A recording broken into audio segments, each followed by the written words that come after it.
I just don't even know why there aren't uprisings all over the country. Maybe there will be. There needs to be unrest in the streets for as long as there's unrest in our lives. You got to be ready to throw a punch. You have to be ready to throw a punch. Donald Trump, I think you need to go back and punch him in the face. That I thought he should have punched him in the face. I feel like punching him. I'd like to take him behind the gym if I were in high school. If we were in high school, I'd take him behind the gym and beat the hell out of him. I will go and take Trump out tonight. Take him out now. Okay. When was the last time an actor assassinated a president? They're still going to have to go out and put a bullet in Donald Trump. Show me where it says that protests are supposed to be polite and peaceful.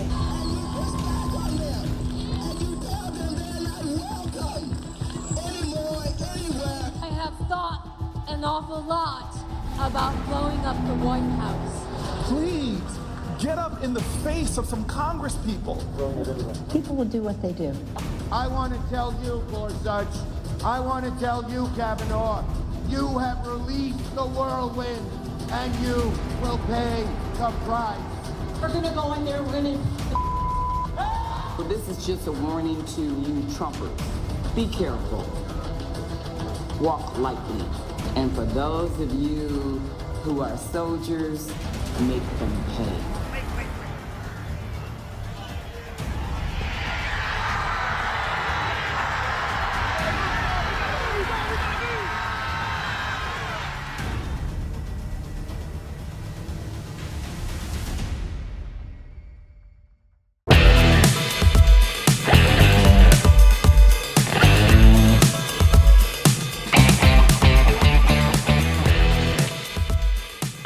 Hello, America. I am certain that you have all seen at least part of that intro clip that we played. Maybe you haven't all seen I'll just say regrettable remarks that preceded the video of the shooting yesterday.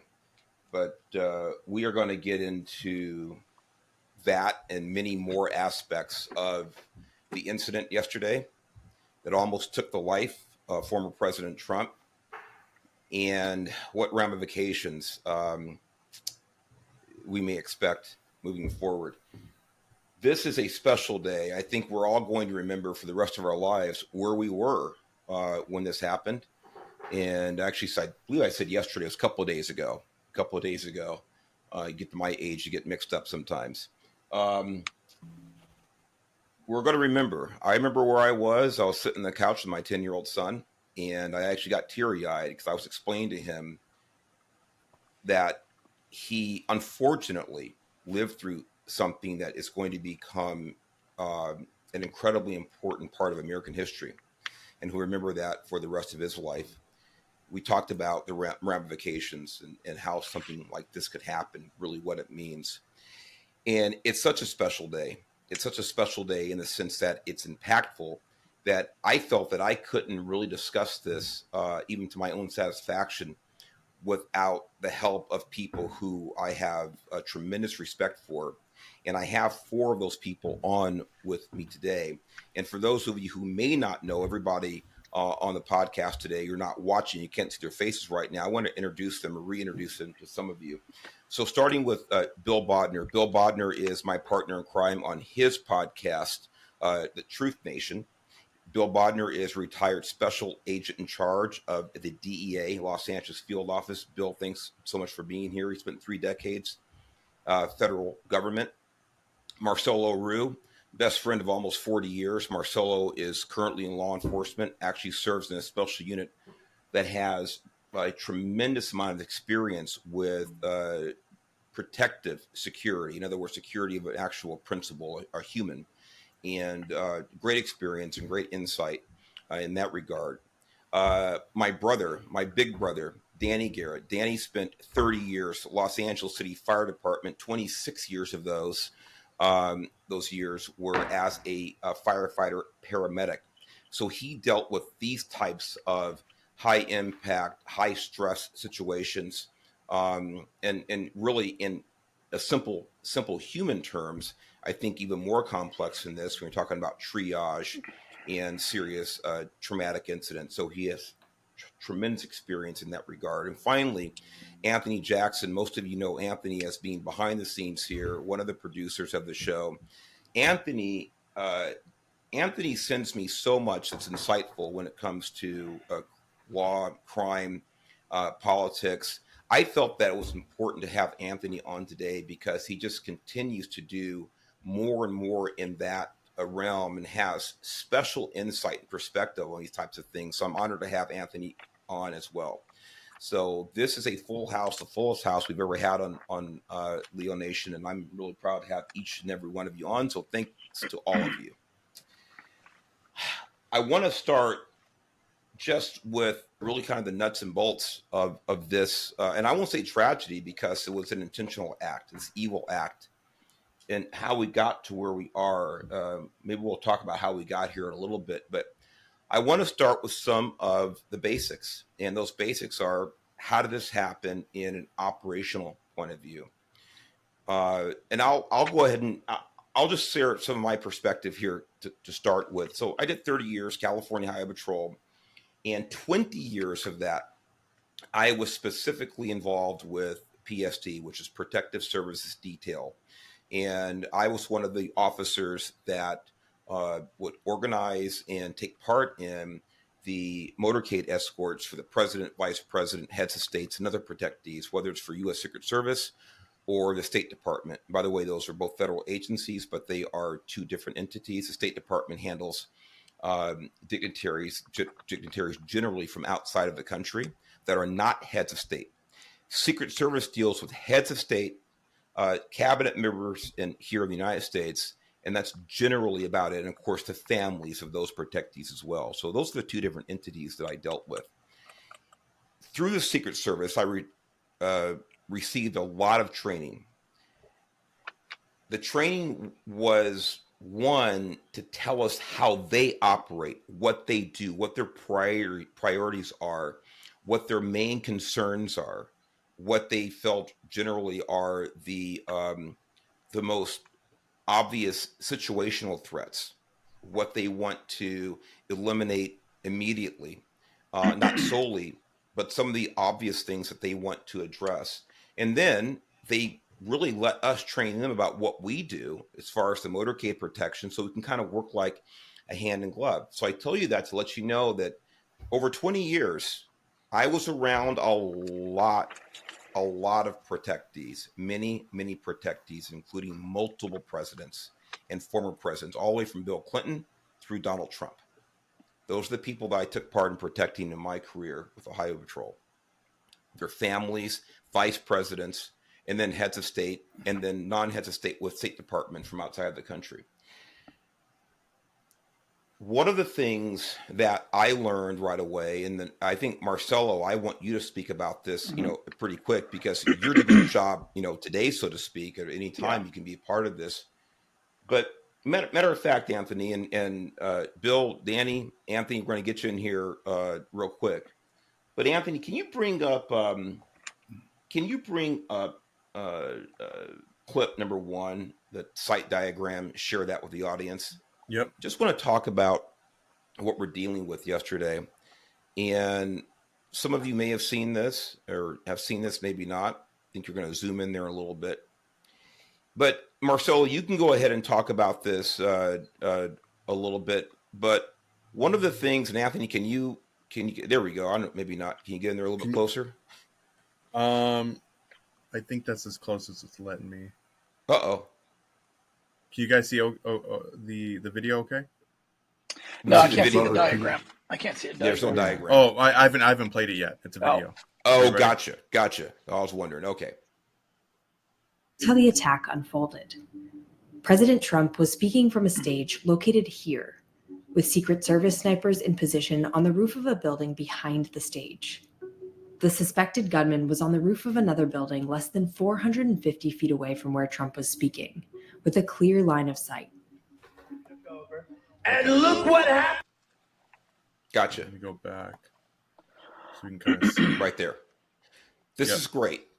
Now, Marcelo, what I was going to talk about was I don't know if it's the first thing. Listen, I'm not U.S. Secret Service. I never was. But again, I was around them for 2 decades on a pretty concentrated basis, a regular basis. Right. One of the things that we were told, one of their biggest fears was the high ground. In other words, any possible threat, having a clear line of sight from a higher location on their protectee. And of course, that's what we see right here. Now, I could talk about countless details with protectees where the Secret Service would literally own opposing buildings, apartment complexes, high rises, maybe across the street or down the street from where a protectee is staying overnight, speaking, campaigning, whatever it may be. When I saw this yesterday, I was just, quite frankly, I was shocked that a building is basically about 140 or so yards away from where former President Trump was speaking, apparently was uncovered by the Secret Service. What are your thoughts on this? Well, there was obviously a break either in communication or a break in planning. Either way, something went wrong in the early stages. And I'm sure Bill can attest to this. This is not something that's done the day of. This is done a couple of days before, a week before, depending on the size of a crowd. Now, for myself, we understand two things. Secret Service has inside perimeter security. That means where you see where Trump was speaking, that is all Secret Service, and that's Hawkeye. Hawkeye is the SWAT team for Secret Service. They take care of the inside of that venue. On the outside of that venue would be, in LAPD's case, Metropolitan Division. Now, looking at that high ground, that is where we would automatically put two officers. Even if you don't put them on the roof, you're going to put them on the bottom so no one can get to the roof. So that sterilize the building. Yep. Sterilize the building, absolutely. Any building, any window, any roof that has a direct line of sight to the president, the vice president, the former president, you will sterilize it. That means once you clear that building, and that is from the bottom all the way to the top, you keep two officers there the entire time, because it's sterilized, because now you have to secure it. You can't sterilize it and then walk away. So there obviously was a break in communication or planning. I'm going to say there was a break in planning, because this should have been talked about days ago. That should have, there is no way someone should have been up there. And the fact that you had people that were there that were telling local law enforcement there's a guy with a rifle. I mean, and Marcelo, we're going to get into that, because you're absolutely right. This is it's a very good point you raised. We're going to get into it. And Bill, I'm glad you brought that phrase up, sterilizing the building. And so you spent 30 years in federal government and federal law enforcement. I'm sure you worked with the Secret Service as well. Mm-hmm. And this is exactly right. By the way, Marcelo, you brought up the point about sterilizing with local law enforcement. Now, depending on where you work, and I guess Butler, Pennsylvania, it seems like it's a very rural area, very small law enforcement agency. Of course, you also have Pennsylvania State Troopers there. Yes. We know that. I'm assuming, I don't know for a fact. I had noticed that we had maybe a county sheriff's contingency there. I'm not sure. But Bill, do you want to expand a little bit on that sterilizing of the building? Because people say, well, they should have had cops on top of the roof. They could have. That's a possibility. But there are a lot of ways to skin this cat. So, Bill, I'll hand it off to you. No, I think Marcelo spoke to it already, Mark. I think that, absent having someone on the roof, you don't have to have someone on the roof controlling the roof. But if you don't, then that building has to be sterilized and then covered. That's all there is to it. You can't allow access to a building with that type of line of sight. Exactly. The other thing, and I had it in my notes earlier, Marcelo, you got on top of it early, which is fine, is either the site survey or site assessment. It's right. Call it two different things. It's the same thing. And listen, I've been contacted by a Secret Service. So listen, we have XYZ protectee coming to town, and sometimes we would actually take Secret Service agents out to do site assessments ourselves because they knew that Highway Patrol was going to be doing the ingress, egress from these different venues, things like that. And so they wanted lead vehicles, or they wanted supervisors to be involved in part of the site assessment. And you couldn't be more right about these are things that should, and they normally take place days or sometimes weeks in advance, depending on the complexity of a venue. And that's why I made notes to myself that a site assessment and what the threats are, of course, depend on the environment, the particular venue or geographic area. And this one, to me, and Danny, listen, I said you spent 30 years a firefighter. You guys had to do assessments, of course, in very timely situations where you're arriving on scene, you're trying to assess what the challenges of building entry or things like this, or combustibles, or all these things are, you have to take the big picture into consideration. And I want you to talk about, just from that experience and really being a grown man and common sense, what your assessment is of where we got, how we got to this point. I'm glad you mentioned that, Mark, because when Marcelo mentioned about a lack of communication or communication breakdown, I mean, just looking at this, and like you said, this is a very rural area. It's not like this is LA City here. This is a really small country town. They don't, and we know, like, snipers typically, unless of course you're going to be a ground level hit where you're real close to your object, most snipers, they take high ground. Let's look at the JFK assassination, high ground. Let's take when the kid back in the 70s when he was at the University of Texas. The Tower of Terror. Absolutely. He was in high ground. The Las Vegas shooter, he was in high ground. Most of these snipers, they look for high ground. It wasn't like they had 40 high-rise buildings here. They had, you can see in this small little area here, they had these buildings here that offered elevation and a shooting site. And I'm just kind of wondering ahead of time, it's just like us we can have an active brush fire, but we're looking at the overall big picture. We're going beyond where the brush fire is. Where can this brush fire go? What are the other places where the brush fires can take off? And we're looking at different areas, and we're sending fire apparatus to areas that aren't even burned because we're trying to get ahead of what's going to happen here. And just one question I have to ask in this modern day and age, didn't they have drones in the air at the time? I know that probably the airspace was probably off limits. What about drones? Everyone has a drone. I would think that the Secret Service would have a drone assisting in these buildings. Something that's as simple as a toy could have detected that shooter. That's just, Marcelo, just looking at this. Yeah, Danny, before I forget, and this is why I have you guys on, because these are things that may have gone over my head, no pun intended. Marcelo or Bill, both of you, Marcelo, being, again, in the situation now in your current career, and by the way, without, breaching any security protocols or things like that, I do not want you to do that. But are you aware in general that drones are used in reference to what Danny was talking about as far as doing active current surveys of a live situation? So in this regard of a protectee.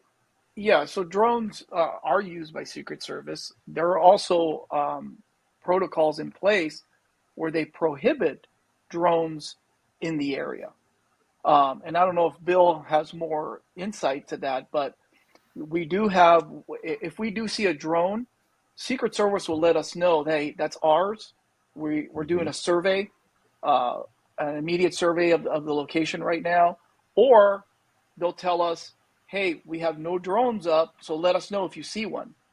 So there is a protocol for drones, and there is a protocol for prohibited drones. I don't know if you have any insight on that, Bill.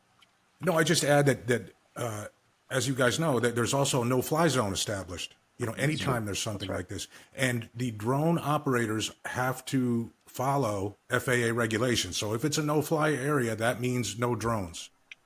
Right. That's right. And I mean, again, for a potential threat, obviously Secret Service would still use them. At DEA, we use drones all the time. You know, the flying time somewhat limited, but that's why you have more than one. yep. And I May agree I ask with. a question here? Yes. May I ask a question? I mean, I've got three extra. I was on the fire side, so we were just kind of, whatever. We came in after the fact. So the three experts here, you got Trump making a speech. Trump didn't wake up on a Monday and say, on Tuesday, I'm going to have a speech. This was pre-planned months and months and probably in advance. Okay. At what point do you guys get that information that, okay, on July 13th of 2024, there's going to be a speech by Donald Trump? Do you guys get that information 2 weeks in advance, 3 weeks in advance, a month in advance? Because you don't, something like this, you don't plan, you don't come up with a game plan in a day and a half or a day.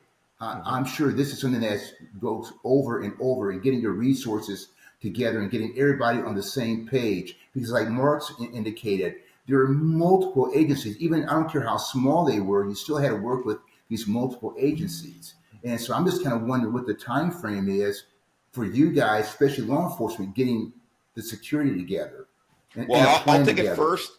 I'll take that. Dan, it's a great question. And this goes to, I mean, it's a great question. And it goes to talking really about, the secure perimeter, because it depends on a lot of things.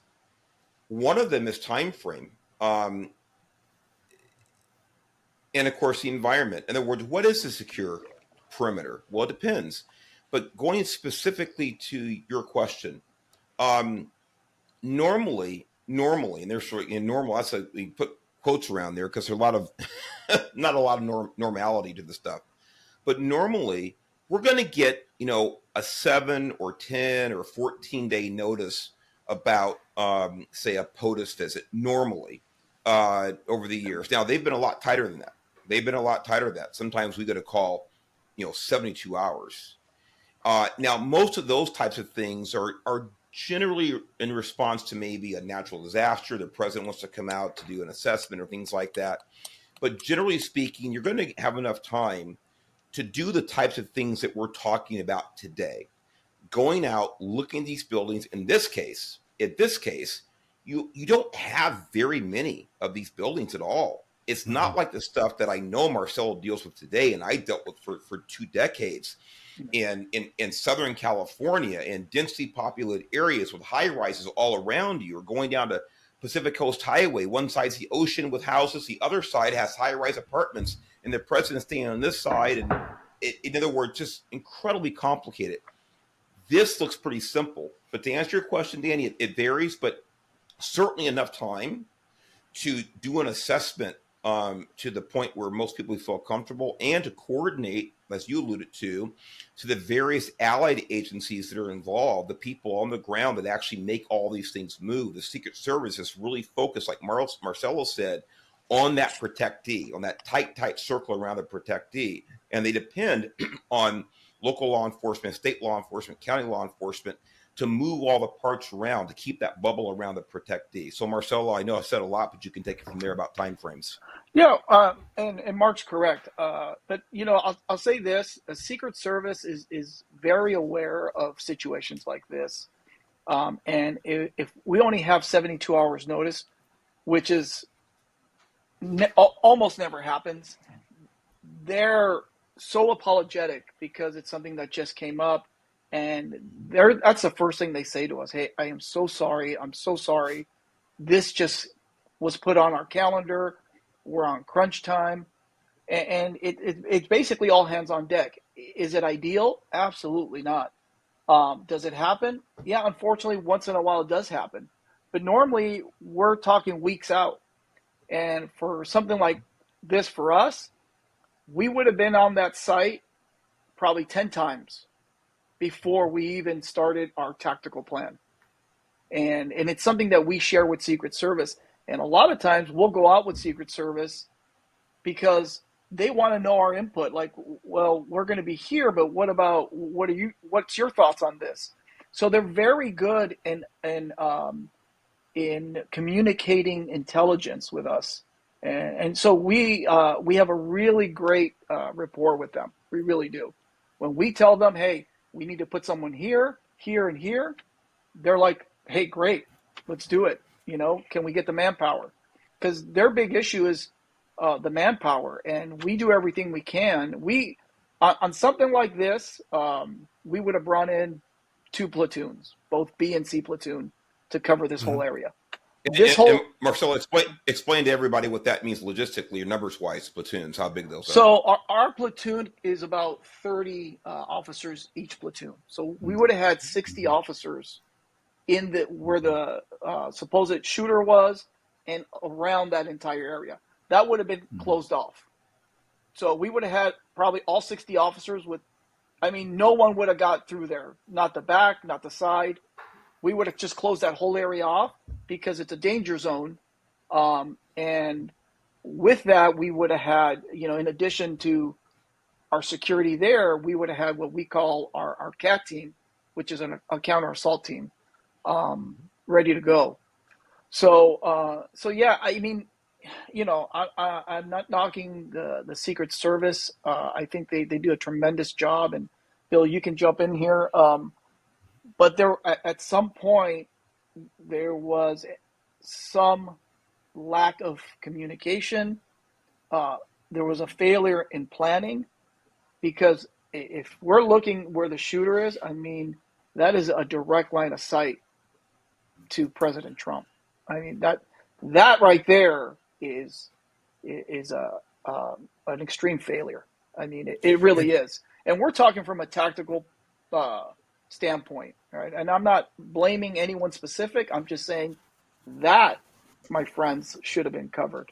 I don't know if you have any. And Mark, let me just jump in, to touch on something Marcelo said. And let's remember that I think the experience Marcelo is talking about is working with a, quote, presidential detail. Mm-hmm. And I want to point that out now. I know we're going to probably, the discussion's going to end up here later, but this is not a full presidential detail, right?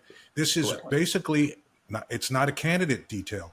It's a past president detail. The resources are limited vastly limited compared to that of an active president. So that's number one. And I'm sure we'll get back to that later. The second thing I want to talk about with, having that outer perimeter and recognizing the capability of firearms. Like I saw early on someone reporting, this is obviously someone with law enforcement experience or a military CIA sniper that took this shot. Absolute BS. This is a 130, 140 yard shot. Mark, I could take someone with my rifle. I could teach them with a low power variable optic, like say three time optic. I could teach them to sight that optic, and within 30 minutes have them making that shot 7, 8 out of 10 times. It's not, when you're a prone position with a tripod, it's a very easy shot to make with a 16-inch barrel rifle, which I'm assuming that was, to be legal, anywhere 14 inches and up, a relatively easy shot. And that's what's missed here with that outer perimeter, or that second perimeter, is not taking into consideration the capabilities of guns like that. That's such a good point, Bill. I don't want to cut you off, Mark, but Bill, that is such a great point. What the media is telling you about this guy is absolutely BS. If this guy was actually an experienced sniper, we would be talking about President Trump's funeral, unfortunately. 100%. Yeah, 100%. There is no doubt. Such a great point. And just by the clothes that he was wearing, you can tell this guy was just obviously a nutbag. But if you have a white background, you're wearing all white clothes to blend into that white background. This guy was wearing all kinds of different clothing, which thank God that he was, because the Secret Service sniper was able to identify him right away. Take that shot. Mark, go ahead. You had a point you were making there a second ago. Yeah, what I was going to say is, and Marcelo, Bill made the point. Bill made that point. I was nodding my head because, Bill, I heard some of these same release, maybe it's the same person about. It's like no. I would listen. And by the way, I'm not a ballistics expert. I fired a tremendous number of types of weapons, not as many as Marcelo has and still does, and he's better on this than I am. But I can tell you right now, without any question, that shot could have been made. Thank God it wasn't. That shot could have been made with iron sights at 130 yards. Yep. So forget a scope. In Easily. other words, a 223 or similar round, and we could talk all day long about ballistics, things like that, and bore people to death. But the type of bullet that was likely used in this, the type of weapon that's likely used in this, depending on the wind, things like this, maybe even the temperature, somebody with just some basic training, just some basic repetition with iron sights, in other words, with no optical scope, ladies and gentlemen, could have made this shot if they were just somewhat trained in it. So that's how close this was, given the weapon that was used, that we think that was used. That was the point I wanted to make on that. So I'm glad you brought that up, Bill, and Marcel, you confirmed that. We all have to know that. By the way, that goes back to Lee Harvey Oswald. Danny opened up about the Dallas shooting in 1963. Right. There was no scope on that gun. Right. He wasn't that much further. He was that much closer than this guy was. Right. Exactly. Right. So, not to mention too, Trump turned at the last second. Yeah, and by the way, this could have been. We don't know. It's just pure luck, Anthony. Yeah. You're up. In other words, but even that close, that guy still had time. Donald Trump is a very, very large man, and there's plenty of kill zone from here down to your belly. And that guy missed the former president. Thank goodness. The other thing, Marcel, you were talking about the interaction and cooperation with the Secret Service. And boy, I would be remiss if I did not echo what you said. I worked with them a long time. Your counterparts, Bill, I worked with a lot of special agents in charge, SACs, with the in Los Angeles field office, Secret Service. And I'm telling you right now, almost to a person, they were all absolutely wonderful people. They were nothing but gracious, nothing but thankful for the support that we showed them. And they just never ending announcement that we, Secret Service, we cannot do our job. We cannot protect anybody without you, Highway Patrol, without you, LAPD, without you, Los Angeles County Sheriff's Department. They are very, very humble and very grateful for the support. Now, having said that, this is what I think Marcelo can probably attest to this.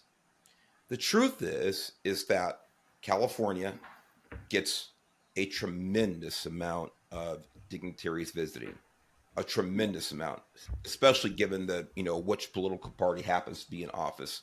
Listen, we called Bill Clinton Dollar Bill because he came 42 times in 8 years in office and made a lot of overtime money. That was his nickname. So it was almost like just part of the job. Oh, the president's back tomorrow, so to speak. Right. But there's something as irritating as it can be, and it tiresome because it can be very stressful. You're driving a lead vehicle, the president's behind you in the presidential limousine, and you better make sure you make the right turn. But there's something that comes with that. It's very important. I think it's very relevant to what happened 2 days ago in Pennsylvania. The Secret Service would talk to all of us in large briefings, the multiple agencies that are dealing with a particular visit or a debrief from a past visit. And they would say, look, we deal with you, Highway Patrol. We deal with you, LAPD. We deal with you, LA County Sheriff's Department. You guys are the best in the business. One of the reasons is because these are all very large agencies. And I'm sure this is true for San Francisco or maybe even, other smaller, large agencies like Sacramento or San Diego. You get a lot of repetition. The things that Marcelo was talking about sanitizing a building, Bill, you talked about. These are automatic. You have to think about them, but it's almost automatic about what to do when the protectee is coming. These are things. You flip your book. You go back to the last visit we did this right. We could have done this better, blah, blah, blah, whatever. You have a tremendous amount of pedigree, of information to draw upon. And so you kind of become experts in your role. When you're dealing with small towns who may only see a president come to do a campaign or a visit once ever, this is all the first time for these allied agencies. it's almost always the first time for the cooperation between the Secret Service and some of these agencies, because there's just never a need to train together or things like this. And so some of this breakdown could have come from maybe that lack of repetition and lack of, kind of robust relationship with the other agencies, large ones, experience the Secret Service. So those are the points that I wanted to make there. Could I add in on the outside view? Yes. I feel like, because there's a clip that I want to show with the snipers engaging with the suspect, and I just can't help think what you said. Sure, 100%, but it's a two-way street as far as communication and stuff like that. And again, I'm the outside. I've never been in those positions that you guys have been in and stuff like that. And I'm kind of thinking, like, in terms of the average Joe watching what happened yesterday, and a lot of people feel like there was some issues as far as communications, probably. I don't know. There's just something up with it, and people are kind of scratching their heads because we see. I'll show you this video of the snipers engaging with the suspect and letting just Trump talk. And I don't know how long they've been watching this guy on the roof. And we'll get into witnesses as well when they're trying to tell the law enforcement there, hey, there's a guy on the roof with a gun. He's army crawling on the roof. He's right over here. I could see him. And then that communication just doesn't, so I don't know if it's a local law enforcement or if it's the Secret Service, but in a way it's kind of both of them, because where was the communication breakdown? I think it's a good point, Anthony. They can point fingers all day, but it's at the same time, a person got killed trying to protect his family, and Trump got shot. Mm-hmm. And someone else died. Failure. And someone else died. So I'll tell you what, though, it's a great jumping off point as far as this kind of next area. Hey, Mark, can I ask Bill just one question real quick? Uh-huh. Bill mentioned earlier about a reduced presidential security force. Was that a common practice to have this reduced? I mean, was that a decision that Trump made, or was that taken away from him due to his all the things that he's going through with his convictions and all that sort of stuff? Did the Secret Service take away that protection, or was just something common practice where doing these rallies, he doesn't typically have a larger security force? So just common practice, Danny. In other words, because he's not the current sitting president, he gets the same detail that any other past living president would get, and it's not at the same strength. And without getting into the resources right now, Mark, I do want to say one thing. The Secret Service has struggled over the past few years to staff these details, and they've even instituted something called hirebacks, which is extremely unusual in the federal government, where they are hiring back retired special agents, allowing them to collect their retirement and putting them back on the payroll and paying them the salary to supplement protective details, because they're so shorthanded. But that goes to the overall difficulties in recruiting in law enforcement right now. Bill, and Danny, hope that answers your question. Yeah, that did. Yeah. Okay. Yes. And Bill, you nailed it with that. It's nothing unusual in the sense that a former president's resources are drawn back. That's standard for every former president. But there is a little controversy going on here. I'm a little bit off the map here right now, but there's a controversy going on about claims that the Trump campaign or Trump himself have asked for more resources than he actually has right now because high threat level. And the Secret Service adamantly denies that those requests have not been made. However, I've actually heard the person in charge, I think we'll talk about her in the end, saying something to the effect that she's not going to protect the nightclub, referring to Mar-a-Lago. Right. So we'll talk about that maybe as we wind things down here later on in the show. But it's a very, very good question to ask, Danny. And we'll talk about recruitment bills, part of that as well. So, but with that said, Anthony, go ahead and play that clip. And again, just to set it up here, this is a point where we can see, or we understand that the Secret Service, the snipers on one of the roofs, has identified a potential threat, at least. And this is the video right here. Go ahead and hit it. Meantime, while Trump speaks, the Secret Service snipers can be seen facing the gunman's direction. We see the agent on the roof pick his head up just before shots ring out at 6:15. Secret Service agents rush to pull Trump to the ground.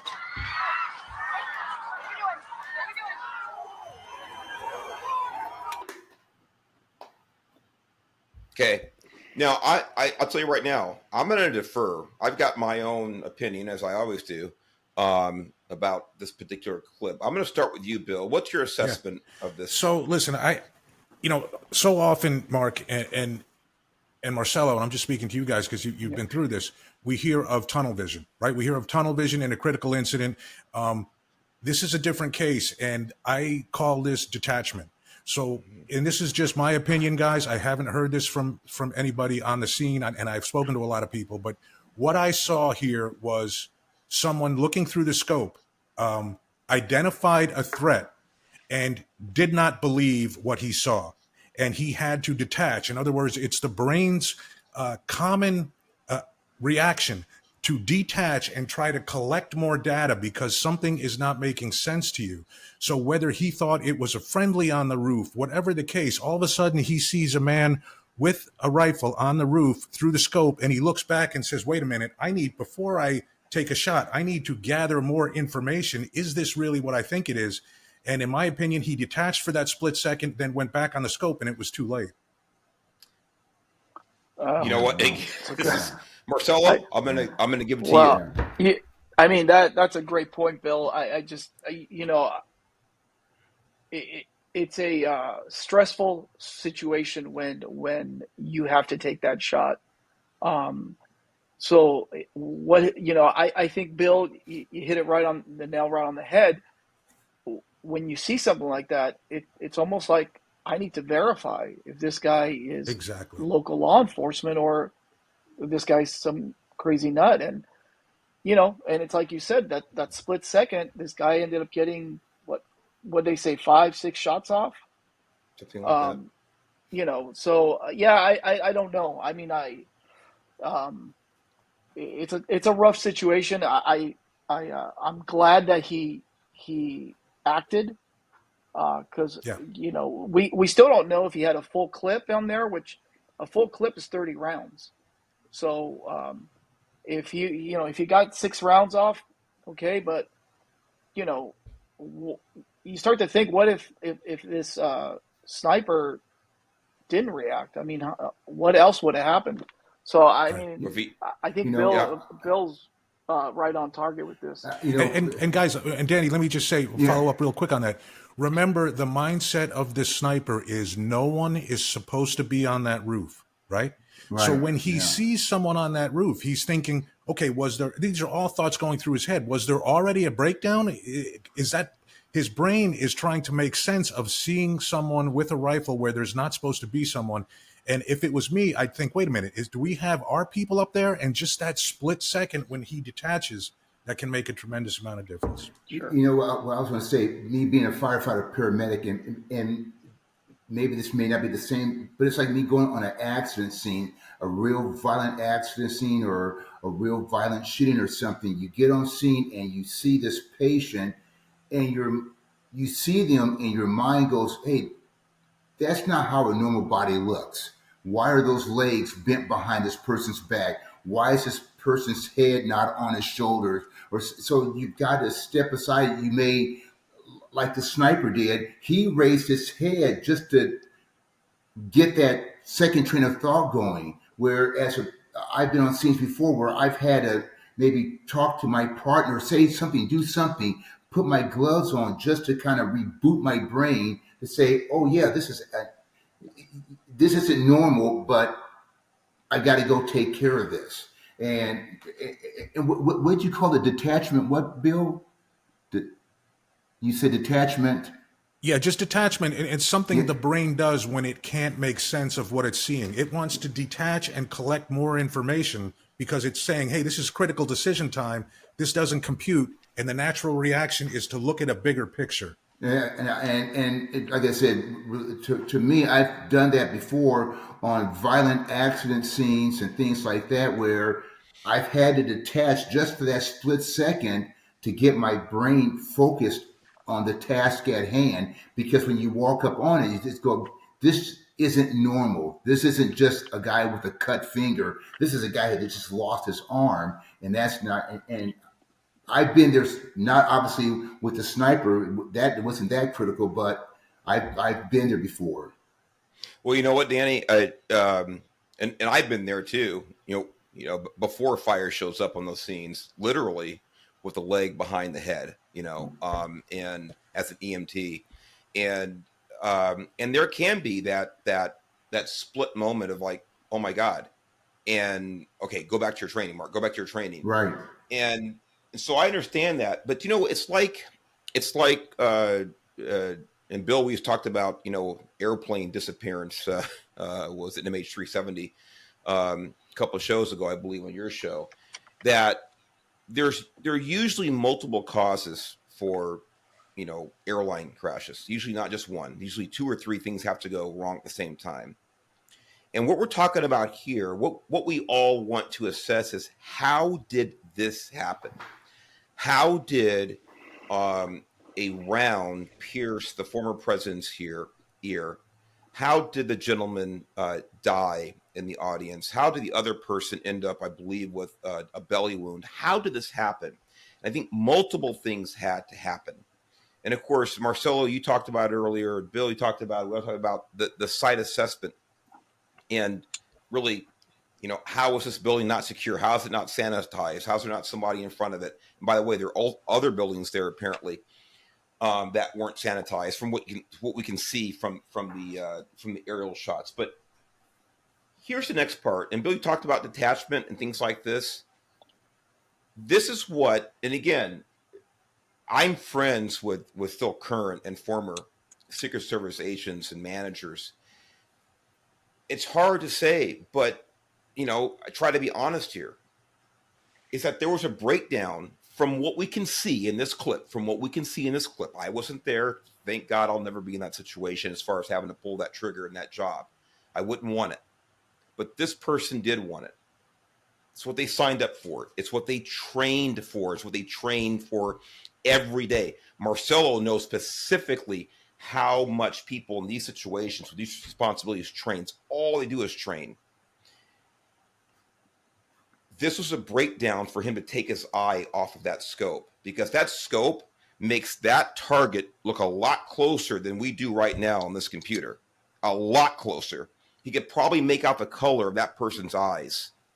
And if this Secret Service sniper wasn't able to make that decision with his eye on the scope, I'm sorry, there's no other way for me to assess it, at least at this time. Maybe some other evidence will come out, information will come out. Then this was a failure of training. It was a breakdown in his responsibility. I hate to say it, but we got to call a spade a spade. Yeah. And this is what appears happened to me. Number 2 on this, all these agents, snipers, the people in the inner circle around the president, all of them have immediate communication. And that sniper apparently, now again, this I don't know, but it seems to be that the sniper, even when he first saw, now I know he has hands on the gun, things like this, but at no point was there any audio communication with his colleagues, with the president, about get the president out, threat, move. There was none of that as far as we know. It could have happened. Maybe there was some slow reaction down at the podium with the president. I don't know. But again, I think multiple things have to happen for these types of occurrences to take place. So that's my assessment on this. As much as I hate to say it, I think there's a breakdown in training from the sniper's point of view. Hey, Mark, a question for Marcelo. Talk about radio communication. Like when you're, and Mark, you too, when you're assisting Secret Service, do you, as part of that motorcade or as part of that detail, Marcelo, do you personally have direct communication with Secret Service, or are you going through a command post who's going to relay? Because I've heard that was a significant issue here. Marcelo, you take it. So for us, our CAT team, our counter assault team, does have communication with Hawkeye, and we have communication with Secret Service. So everything they're talking about, we can hear it within our what we call our sub. And that's how we communicate. And they'll do a radio check with us. We'll do a radio check with them, making sure that prior to a dignitary coming out into their vehicle or starting up the motorcade, that we have that line of communication open. And there's times that even during the motorcade, we're speaking back and forth, just to make sure that there's no breakdown in that communication. Now, I'll tell you this, just talking about what Bill and Mark you guys were both saying, and tunnel vision, and that detachment. One of the things, and I said this before, that sniper should have been aware or should have been told there is nobody that should be up on that roof, like off the bat. And this is why I talk about our job doesn't begin when the president gets there. Our job began 2 weeks ago. Our planning and the communication aspect of a successful plan began 2 weeks ago. We're talking back and forth. Hey, is there anyone supposed to be up here? Is this going to be all closed off? What do you need on this side? Who's going to close? Which way are supporters coming in? Is there an entrance, exit? As they say, ingress, egress. So we're talking about all this. So I just go back to the beginning of the planning phase. This should have all already been on paper. The sniper should have already known there's nobody who's supposed to be up there. And I think that when you have a breakdown in communication and a breakdown in information, this is where the pause came in. And I truly believe that if that sniper was told, if anybody's up there, it's not our team, I think he would have reacted quicker. But I mean, I agree, Marcelo. That's such a great point, and I was going to bring that up, but it's so basic, but it's so important that we don't know if that conversation was had. But if you just tell the sniper, no one's supposed to be up, rules of engagement, right? No one's supposed to be on that roof. Man with a gun, that's a shoot. But even just not hearing those words spoken directly can have the effect of causing someone to just give pause for a second and take that eye off the scope and say, wait a minute, where am I looking at? What am I seeing here? What's going on? It's a great point. It can happen. Yeah. This is human nature, and that's what training's for. It's to train that human nature out of you. That's exactly what it's there for. And God bless the guy. I'm not a conspiracy theorist by any means. I don't believe in conspiracy. I believe it's either it is or it isn't. But this is how conspiracies arise. It's because we have 3 experts here that have done this many, many, many, many, many times over. You guys get it. You guys have done it. I mean, it's just like me going into a fire. I had 30 years experience. It's like me going to a fire and forgetting to pull the hose off the line. Something here to me just stinks. Now, me, I always say this smells like Obama, but, this has Obama written all over it, because to me, this isn't the first time that security detail has done this. They've probably done this a 1,000 times in their career. How do you let these little small, I can see something big being missed, but these are just small details. And like we brought up in the past, it wasn't like this was some big major area that they were trying to protect, in downtown Las Vegas or something. We're talking about a rural area in Pennsylvania that's the size of a backyard, and these guys can protect that. It just makes you just wonder, where was the breakdown and why was there a breakdown?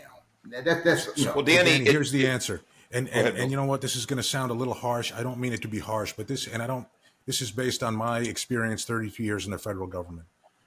Complacency and incompetence are the breeding ground of conspiracy. That's something I've seen over the years. And unfortunately, without knowing it, you actually explained it. You said, guys, they've done this 1,000 times. How did they miss those details? Right. They miss those details, Danny, because they've done this 1,000 times and there's never been a problem. And this is just another event. We did 2 last week. It's going to go just like them. Right. I agree. Now that makes sense. Yeah. Absolutely. Bill, it could not have been said better, what you said, Bill. It's Right. very important, Danny. I feel your pain about this. What, like you said, it breeds conspiracies. But Bill, I think you locked it down, at least to my satisfaction with that response. Same here. Yeah, same here. Yep. Absolutely. Yes. Now, Mic by drop. the way, we say that, and you talk about wanting to add fuel to the conspiracy fire. Anthony, I want you to play this next clip. I think it's clip 3 about the witness, Greg Smith, because this also talks about communication. I think this is really germane to the specific area that we're talking about right now. And you want me to set it up? Marcus, Okay. is Greg Smith, was he interviewed by the BBC? That's him. Okay. That's him. So I'll tell you what, go ahead and play the clip, Anthony, and we'll break it down afterwards. Okay. Just tell me when to stop, too. Okay, that's fine. Go ahead and hit it. Someone who was here. You weren't inside the event, but you were just outside. Tell us what you saw. So we had a party here all day. You can see behind us at the Brinkles Farming Greenhouse here. We had a party. And we all decided, hey, you know, when we hear Trump up there, we're going to walk up through the field, stand by the trees out there under the shade, and watch and listen to the rally, right? We couldn't see him, but we could hear him. So we walked up, and probably 5 to 7 minutes of Trump speaking. I'm estimating here. I have no idea, you know.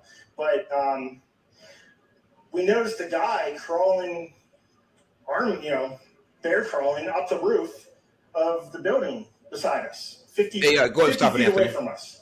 So we're seeing, we're pointing. So right there, just so for those of you who are listening, not viewing, so this gentleman here, he has a Trump 2024 hat on. He was not inside of the perimeter. He wasn't inside of the secure area. I guess he either lives or he's visiting somebody that was adjacent to the rally. And they could hear Trump from where they were. And but they had a vantage point to see the shooter, turned out to be the shooter, actually doing like a combat crawl, an army crawl across one side of this roof. It's a kind of a pointed roof, slopes down, and he was doing an army crawl up the side. I want to stop right there because it goes back earlier to what we were all talking about, and Bill, Marcel, you talking about sanitizing the building. This is clearly a case where there was no sanitization, or at least there wasn't any security around the ingress, the entry to this building, because this guy was able to breach it and get on the roof. You would think that even if they hadn't done a good site assessment, a good site survey, sanitized it, and then just left one person maybe inside the building, at least they'd have security out there. And apparently they weren't out there, or it was missed. So just wanted to go back and kind of fill in some of the gaps from earlier. Anthony, go ahead and play it some more. Pointing at the guy crawling up the roof. And he had a gun, right? He had a rifle. We could clearly see him with a rifle. Absolutely. We're pointing at him. The police are down there running around on the ground. We're like, hey, man, there's a guy on the roof with a rifle. And the police were like, huh, what? Like they didn't know what was going on. We're like, hey, right here on the roof. We can see him from right here. We see him. He's crawling. And next thing you know, I'm thinking to myself, why is Trump still speaking? Why have they not pulled him off the stage? I'm standing there pointing at him for, 2 or 3 minutes. Secret Service is looking at us from the top of the barn. I'm pointing at that roof, just standing there like this. And next thing you know, Anthony, 5 stop. shots ring out. So your son. Now, this goes back, Marcel, to what you're saying. You want to chime in. In other words, you have a command post. You have a central area for location with the multiple law enforcement agencies. Here, this guy, and I'm not exactly sure. By the way, his name is Greg Smith, the witness. He's talking to a BBC reporter, as you said, Danny, earlier. But he's talking to some law enforcement right in front of him, saying, hey, there's a guy climbing the roof. And they're saying, where? He's pointing right there. And then he's pointing to Secret Service, like waving at them. Hey, there's a guy on the roof who they probably can't hear him, but he's waving. But the point is, he's talking in person, yelling at some local or some cop that's close to him, physically close to him. And all we can assume, and we are assuming, that there wasn't any communication, not effective communication from that law enforcement agency to the Secret Service. Anybody's take on that? I've heard that was an issue. That's why I asked that question to Marcelo. So I have heard that was an issue. Yeah. Yeah. So, and just to that point, I mean, if we have, and, you know, I don't know Butler PD, and I don't know how they're trained. I don't know if they get dignitary protection. I know CHP does. Sheriffs do. I know we do on a regular basis. So I don't know if they have, and I'll be careful here because the truth is I don't know. I don't know if they have their own protocols. Like, hey, if there's a threat, you need to communicate to the command post. And was there a command post? I mean, I don't know if there was a command post. Was there a central? What's that? Mark made a good point a while back about that, and I didn't mean to cut you off, but No, go ahead. These small departments here of 3 police officers, you know, and with a population of 4 people, how often, you know, does the president roll through these little small towns? I mean, you roll through these small towns within 3 seconds, you're through the town. So these guys, they probably have a protocol now, but it's like the penal code or the traffic, you know, the traffic book. Laws were made as vehicle code, Danny. California vehicle code. Yeah, there you go. The vehicle code. I couldn't say. I'm sorry. She's, you know, and these vehicle codes and penal code books were created, and the laws were created as cars ran into one another. Oh, that's another law. Okay, that's another protocol. That's something else that we got to put on there. Stop at the red light. Well, these guys here probably had no. They're so small. They probably had no protocol because they've never done it before. And like Bill even mentioned, complacency. Since they never had it, they've never had any problems. Probably never even had a shooting before. They act. Saturday was another Saturday as far as they were concerned. I mean, just my perspective. Sure. And again, I don't know what Butler PD or the Pennsylvania State Troopers, I don't know. I'll tell you what I do know. That anytime we have something like this going on, and Mark will attest to this, Bill will attest to this, there is a group meeting. That means we all meet, Metropolitan, LAPD, sheriffs, CHP, and we all get on the same page. At the very least, we all meet, we get a time, a place that we're going to do a site survey, and generally we kind of break off into our own groups because, you know, for CHP, their main objective is the route of travel, which they do an incredible job at. It's really a sight to see these guys just stopping traffic. But so we all break off into our own groups and we do the site survey. In addition to that, if we have to bring in, and luckily we don't do it, but if we have to bring in patrol officers, then we sit down with them and say, look, nobody is allowed to go through here. If you hear of a threat or someone is saying there's something going on here, you need to communicate that right away. The lack of that communication, this citizen is telling this officer there's a guy on the roof with a rifle. Right, yeah. Where is his radio? I mean, did they have like a frequency where everyone was on it or Right, you know, yeah. so these are all questions. Right. I mean, these are all still questions that we don't know the answer to. But they're all go ahead, Marcel. What's that? Yeah, no, they're great questions because at the very least, you could have put on, hey, a citizen's reporting a man with a rifle.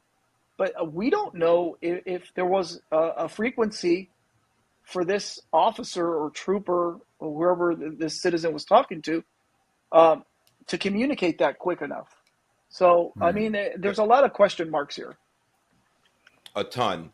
And we're assuming they're going to come out, you know, in a very lengthy investigation. But these are the questions that we all need to be asking. Like Danny said, in a kind of jokingly about, hey, there's a new kind of an accident. So, okay, we're going to have a new law, to prevent this or things like that. This is how protocols are developed. And the protocols, again, may have been in place, but like we've all kind of talked about, part of this breakdown, and again, multiple facets, multiple failures can lead to what we saw happen a couple of days ago. But again, it's not bashing any agency. That's not what it is. But we want to be truthful here as well. Even if you're a relatively large agency and you happen to not get a lot of experience with protective detail training or just repetition through actual events, you just can't be as sharp your first time as you are your 100th time. And Marcel was saying, even if they bring in officers that are not already specifically trained for protective details, they brief them on what to do. They give them a quick training. They give them the basic protocols. But that's what large professional agencies do that have this type of experience. And my fear is this is one of the reasons that we had what happened 2 days ago happen. I want to be very careful. I think we all should be about not forgetting that, thank God, and I mean that literally, thank God that Donald Trump did survive this attack. But unfortunately, there was one other person critically injured, and more unfortunately, there was one person who lost his life. And his name is Corey Comperatore. And Corey was a firefighter in the state of Pennsylvania. Has quite a historic story. From this incident. There's a picture, Anthony. Thanks for putting that up. I don't know if Anthony, you may not be able to put up the post from his daughter, but it brought me to tears a little while ago. It's right there, and you guys can read it yourself. But his daughter talks about her father, what a great man that he was, and she talks about the fact that he did take a bullet to save his family at this rally, that he threw his wife and his daughter down and jumped on top of them. He took the bullet that saved one or both of their lives and sacrificed his in exchange. But that's what kind of a man that he was. But we talk about failures, of course, from a Secret Service point of view, from an operational point of view, and it has to be their specific and sole responsibility is to ensure the safety of their principal or the protectee, in this case, former President Trump. It's not to disregard the safety of anybody else that may be at a venue or an event, but of course their role has to be to protect, in this case, the president, a former president. But it doesn't mean that since the president survived that this was not a failure, in the sense that a life was lost and another innocent person was severely injured, and we, God willing, this person pulls through. But I think we should all acknowledge, I hope that we all do acknowledge, that a life was lost, a father was lost, a husband was lost, probably, parents still living, their child was lost. And I think about this. I know that those of us who are parents and have kids and kids who are watching this, we all have special feelings about this. So I just wanted to acknowledge that. And if anybody wanted to chime in with any words about it, feel free. And I would appreciate it.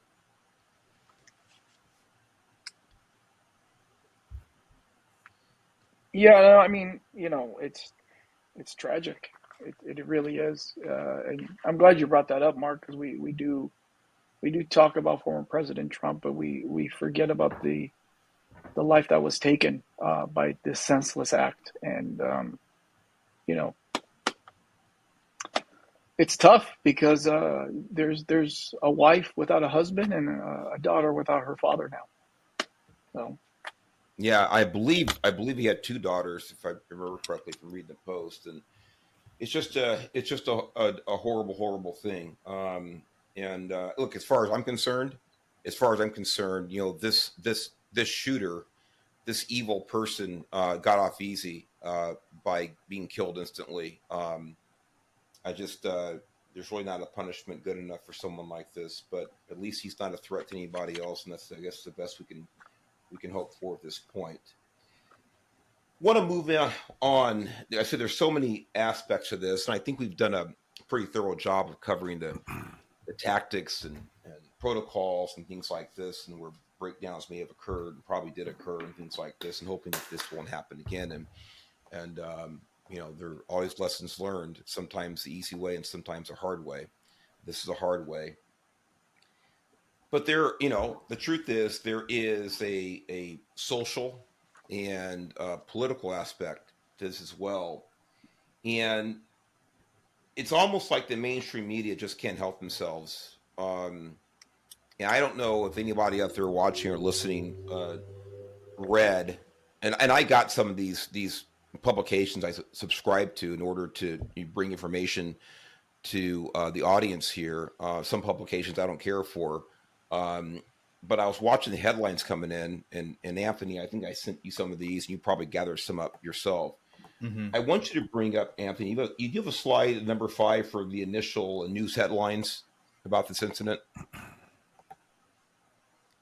Yep. I'll just read them for people who are not watching, just listening. Let me get this is from what is this from? Oh, CNN Politics, right there on top. Yeah, what a shocker. CNN Politics. I know. This is from Saturday, right after initially happened. Secret Service rushes Trump off stage after he falls at rally. Now, this is after, by the time they got the ink to paper on this, obviously everybody was talking about shots fired. Everybody could see the blood on Trump's face, the close-up pictures of the part of his earlobe being shot off, the reports of other people being shot. But the headline is that Secret Service rushes Trump off stage after he falls at rally. By the way, not even half of that's true. They did rush him off stage. He didn't fall. He actually ducked down. So they didn't even get that right. But I know this may sound like, this is kind of petty, Mark, talking about this. And Anthony, keep them coming. For those of you who are just listening, this is from the Washington Post. Trump escorted away after loud noises at Pennsylvania rally. You would think, as a so-called journalist, Danny's laughing because it's all you can do. All you can do is laugh at this because it's beyond asinine. It's absolutely pathetic. You would think that with a presidential candidate, oh my God, didn't see that one. A presidential candidate, a former president, and quite frankly, the likely next president, you would think that if someone heard loud noises or at a rally and the president is rushed off by Secret Service, they wouldn't just call loud noises. They would say the president's rushed off, possible shots fired. Like anybody with 3 brain cells to slap together would make that assumption. Even it's wrong. But here's another one. New York Post. This is New York Post. Bloodied. Actually got it right. Got it right because it's the New York Post. It's one of the reliable ones. Well, Anthony, scroll back to that one. For those listening, I'm going to read this one. What was that previous one there? I think it was Denver Post or something. Can you go backwards? The loud noises. So this is Denver. Dies. This is, Well, no, this is better. This is yesterday. The Sunday Denver Post. This is the headline, ladies and gentlemen. Gunman dies in attack. Now, remember, this is coming from the beautiful state of Colorado that tried to remove Trump from the ballot. Right. This is what they take away. And Mark, not that the former president. Mark, real quick. And look at the top or right above the gunman dies in attack in small red letters. Trump says he was shot in the ear, like he wasn't sure or not. I mean, in small little red letters. Yes. Trump says he was shot in the ear. And you can barely see it. And you can barely see it. Yeah, I'm wearing my progressive eyeglasses. I've got to go to like long distance mode to okay. Yeah, and guess what? I called NASA up to get the Hubble telescope in here so I could see it. There we go. Yes. Anthony, thank you so much Thank for, you very for much. putting that to like in 600 font so I can see it. Trump says he was shot in the ear. I mean, this is like something from Saturday Night Live. It wasn't so tragic that this is what the headline: gunman dies in attack, and the former president says he was shot. By the way, there's blood all over his face, and everybody else is shot. Go to that last one, Anthony. That the New York Post. The New York Post, the only one that got it right. Bloody but unbowed ex-president survives assassination bid. Trump shot. That's about as concise as you can and accurate as you can put out a headline without misleading anybody, giving all the details you can that are known at the time. But what's the point of all this? And this is going to kind of feather into, I think, more important aspect of this, and this is the attitude of the media. And I won't use the S word, but there are so many in the media, and we'll call it the mainstream media, that don't give a crap if Donald Trump were to die. That's my personal belief. Matter of fact, a lot of them, and I think we can show this, Anthony. Matter of fact, you showed it in the opening video that you ran. Mm-hmm. Am I wrong about what people have been saying about Trump for years and years? I mean, the most loathsome things, and then you wonder why. And Anthony, I'm gonna let you take the helm from here. Yeah. We've been seeing since Trump was president, really, but all the rhetoric against Trump and how much of a bad person he is. He's a threat to democracy. We can go on. You know, people have said a varying degree of really bad things about him, and now we're seeing those somewhat same people that were saying those things, aka Joe Biden. Now they're saying they're happy that he didn't get killed yesterday, or on Saturday, right? I just can't help to compare that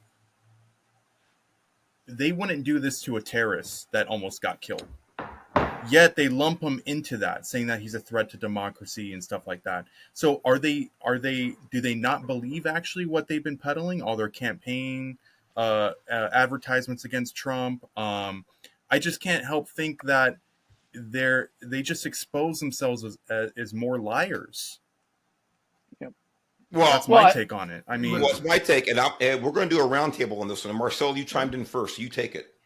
Well, I absolutely think you're right. I mean, and this is not by accident. This is orchestrated. We know what the mainstream media is like. We know that the liberal media doesn't like Trump, and any chance they get to, in my opinion, falsify a story or tell half truths, that's what they're going to do. Do I think that they believe the negative rhetoric? No. I don't. I think that this is just a tactic that they use. Fox News reported that the Democratic Party will now take down all negative advertisement of Trump. Ask yourself why. If you believed in it, why are you taking it down? I mean, if I said Hitler was a anti-Semite and Hitler gets killed, would I take it down? No. It's the truth. Exactly. So we've got to look at things for what they are.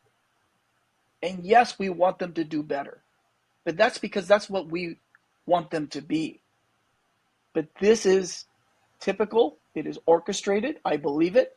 And not only do they believe it, but they don't tell all the truth. They tell half truths, and sometimes they just blatantly lie. So that's my take on Bill, Marcel, thank you. And I feel the same way. Bill, what's your take on this with the headlines and the last really 9 years of attacking Trump, and now they seem to be remorseful about what happened? And Marcelo said it, but I'll even expand on it. I think the divisiveness in this country right now has been created by the media, period, on both sides. I agree. Danny, I know you were taking notes and you're fuming. You're chomping at the bit. Well, I got a couple of things to say. One, you can tell when a liberal is lying when they move their lips. Okay, so I mean that's number one. When they move their lips, you can tell that they're lying. Two, the destruction of America has been going on for 70 years easily. And remember when Obama took office, Obama said that the transformation of America has begun. And he didn't mean it, the transformation for a better America. He wanted to turn into, in my opinion, a communist state where he could maybe work firsthand with the Chinese. And so, and personally, I believe that these left-wing radical woke Democrats, they've lied so much over the years, they believe their lie. You tell a lie, a big enough lie, long enough, you're going to believe it. You're going to actually believe that actually is happening, or that it's the truth. I mean, you look isn't that what Hitler's minister of propaganda said during his time? You tell a big enough lie long enough, everyone will believe it. And that's the Democrats. They just lie and lie and lie. And just like we saw these newspapers, they said other than one paper coming correctly, the other ones were completely off base, saying that Trump fell on stage. He was escorted because of a loud noise, and they knew exactly what was happening. And so these people, they're evil. They know that they're evil. They have evil intent. So, I do agree with Bill that I think that everyone's throwing mud from different directions, but the Democratic Party has been trying to destroy America for over at least 70 years. And heck, I'm 68 years old. Yep. No, go ahead. And I'm 61, and we've been through a lot together with this. And we, by the way, and we talk about all the time, when we're on the show, that we've had our political transformations ourselves, individually, for, recovering Democrats ourselves from a long time ago, JFK Democrats. But, the thing is, if you hear existential threat enough, and this goes to what you're saying, Danny, that Donald Trump is an existential threat to democracy. He's an existential threat to our security. And I hear lately even more and more, he's an existential threat to the world. To the world. Is right. Listening to this all the time.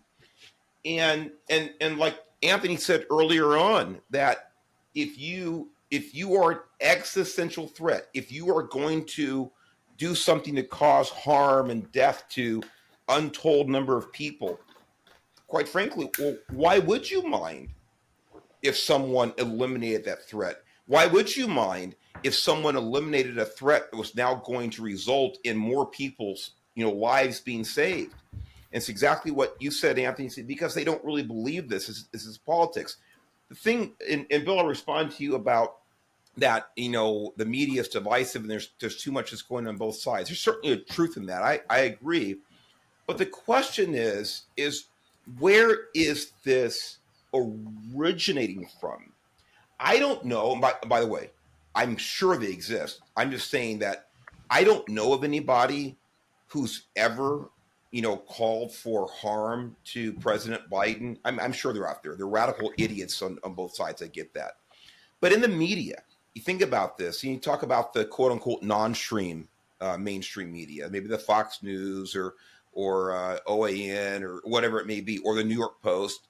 We don't see editorials, or we don't see things like this that are actually saying anything along those lines about violence or about, how evil President Biden is, things like that. I have nothing but disagreements with him from a political and policy point of view. But other than that, I don't want any harm to come to him. But when Kathy, what's her name, the so-called comedian? Kathy Griffin. Kathy Griffin is holding up in effigy, a decapitated head of Donald Trump. Do you see that any place from the other side? Right. I don't. Maybe it or is. Madonna For saying those that of she you who are had a gun, listening, she would shoot Trump in the head. No, she said she'd blow up the White House. Oh, blow up the White Depp, House. Right, Johnny yeah. Depp. Right. Blow up the Johnny White House. Depp said something too. Yeah, Johnny Depp. Oh, by the way, Johnny Depp just asked just a few months ago, I believe it was, when's the last time an actor killed a president, referring to John Wilkes Booth. Right. When's the last time? In other words, maybe an actor should kill, a would-be president. Right. In other words, I don't see that type of rhetoric. Maybe it exists, but I certainly don't see it in mass from from the conservative side, the Republican side. So when people react to the Democrats and say nasty things, again, it's human nature. We all have to control ourselves. But I think it's more important. The old thing about, two kids getting a fight at school because one kid punched the other school, and all the teacher does is ask, well, I don't care who started it. You guys are both in trouble. No, I don't believe that crap. Right. I believe the person who started it is the person responsible for it. Right. Exactly. I feel the same way right now. And now we have a former president and would-be a future president who almost lost his life 2 days ago. And the media that has been, I think, fomenting this stuff for years now has a little bit of their tails between their legs. Now, kind of the final thing I want to touch on, and this rolls right into the initial news reports. Anthony, you and I talked about this offline earlier, and that was President Biden's slow response to this incident. And did you have a clip for that? I have some posts that he did. Let's see. Oh, I actually wanted to show this a little earlier. Just show. These are just a couple tweets that he's done. Okay, so for those of you, you could read it, Anthony, for those people who are just listening. Yeah, so he tweeted this on June 28th. And there's a dozen of these, but there's just like 2 of them right here pulled up. It says, Donald Trump is a genuine threat to this nation, period. He's a threat to our freedom. He's a threat to our democracy. He's literally a threat to everything America stands for. Okay? And then here's another one.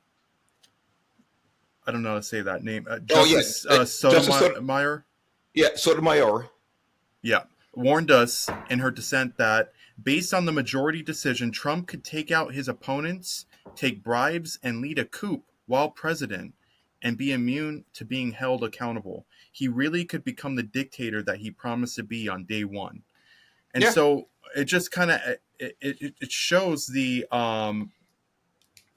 insanity of these people are peddling this emotion, this pent up emotion of the left, and look what happened. And by the way, I want to be clear about this. There's only one person who's ultimately responsible for what happened a couple of days ago, and this is his, thank God, now dead shooter. I want to be clear about 100%. This, okay? I'm not putting this gun in anybody else's hands. None of that crap going. The shooter is responsible for this. But we hear all the time from the left about, fomenting anger and that, that Donald Trump's responsible for the insurrection on January 6th when all he did was call for a peaceful protest and things like this. So if Donald Trump calling for a peaceful protest January 6th, 2021 is encouraging an insurrection, quote unquote, then the things that are said by the mainstream media, the things that are said by U.S. Supreme Court justices, by sitting presidents, by other elected officials, then I guess they must have an impact on mindsets of individuals as well. Let's be fair. Right. You can't have it one way on this side and another way on that side. You got to be consistent with these beliefs. I hold the individual accountable, but if you're going to say that your words, that a person's words matter, can influence people, then that's got to be true across the board. Let's don't play stupid here. Right. I agree. So we put up a post here. Thank you, Anthony, for putting this up here. This is from President Biden. I have been briefed on the shooting at Donald Trump's rally in Pennsylvania. I'm grateful to hear that he's safe and doing well. I'm praying for him and his family and for all those who were at the rally. As we wait further information, Jill and I are grateful to the Secret Service for getting him to safety. There's no place for this kind of violence in America. We must unite as one nation to condemn it. Fair enough. It's a kind of a cookie cutter, cut and paste, I think, kind of statement. Something wrong with it. But it took out over an hour to. I was going to say, just to get almost that 2 out. 2 hours. Yeah. Thank you, Bill. Almost. My 10-year-old, my son watched the coverage. 10 years old, he watches. I guarantee you that if I give him 15 minutes, he could have written something similar.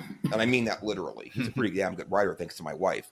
But the point is, this is the best you can do as the commander-in-chief when a former commander-in-chief, I don't care if he's your political rival or not, but the best you can do, like you said, Bill, over 2 hours, this written statement, You couldn't get up in front of a podium with a presidential seal with a suit and tie on and come out strong condemning this and saying, I'm going to do everything I can to ensure the safety of former President Trump.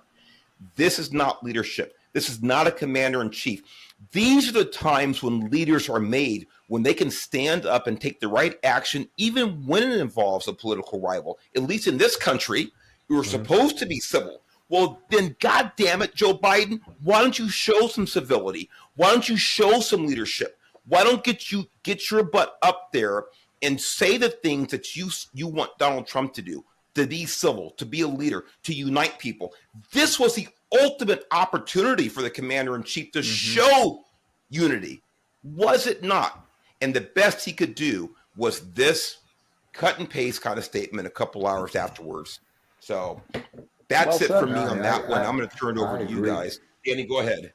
No, I agree 100%. And a critical time in our nation, and he has a great opportunity here to show leadership. He completely fell flat on his face, but then he falls flat on his face quite a bit nowadays. And so, maybe he was in the bathroom and he couldn't get off the toilet. Who knows why it was such a delay? Maybe he was constipated or something. That could have been, Donald, please eat more bananas and drink more water or something. But, I don't give the guy, and I tell you right now, Jill wrote that deal for him. He didn't do it himself. And but I agree with you. And probably plus Obama was probably yelling at him, pissed because the hit didn't succeed. And so once again, I don't have any sympathy for I don't have any sympathy at all for Joe Biden or that whole administration. They can go drown themselves for all I care. So that's my take on it.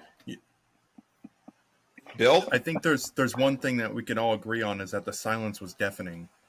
There you go. Absolutely. Well Absolutely. said, Anthony. We were sitting there like, out the Sahara Desert without water. Like, just give me something, President Biden. Yes, exactly. Bill? It's just, no, you guys just said it. It's because he's handled.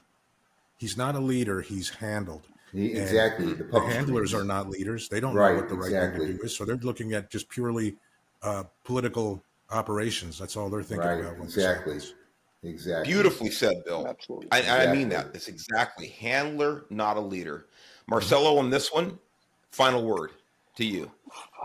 Final word. November 5th is coming. Vote for your families and not for a political party, because we're going to need it. Yeah. Excellent. Yeah, Excellent. Absolutely. Well, that was the final word topic, and the final thing we're going to talk about. And this is just a quick roundtable. I mean, really quick. The glorious leader of the United States Secret Service, Kimberly Cheadle, former head of security for Pepsi-Cola Company. Over under. Anthony, I'm going to start with you. How long before she resigns or is fired?